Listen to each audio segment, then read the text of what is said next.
Steven Simon, conseil de pro. On est en plein mois de janvier, c'est la période morte pour la pêche. Par contre, justement, pour les amateurs, puisqu'on est dans la saison beaucoup plus tranquille, c'est le temps de penser à l'entretien et aussi aux nouveaux équipements qu'on pourrait acquérir en vue de la prochaine saison de pêche.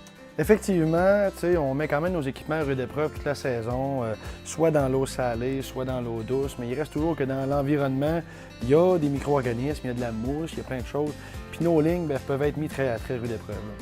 Donc, ça peut être bon, première chose, de penser soit à remplacer nos lignes de pêche. Si on part, mettons, d'une ligne de monofilament, du fluorocarbone ou d'une ligne tressée, c'est tous les trois des lignes qui vont être de conception différente. Donc, ça va être plus basé sur du plastique.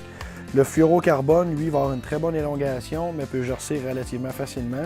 Puis après ça, la ligne tressée, elle va être capable d'endurer des charges innombrables, mais ça demeure quand même qu'elle doit être nettoyée au moins une fois par année pour avoir un bon rendement.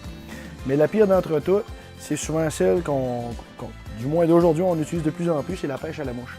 Puis la pêche à la mouche, ça va être la plus capricieuse parce que c'est une ligne qui est avec du gel. Puis elle a la propriété de glisser, mais elle est adhérente. Donc on va avoir beaucoup de dépôts qui vont se faire dessus. Donc l'usage qu'on va en faire va faire qu'elle va se salir. Donc au moins une fois par année, doit être passée dans un petit bac avec du liquide à vaisselle.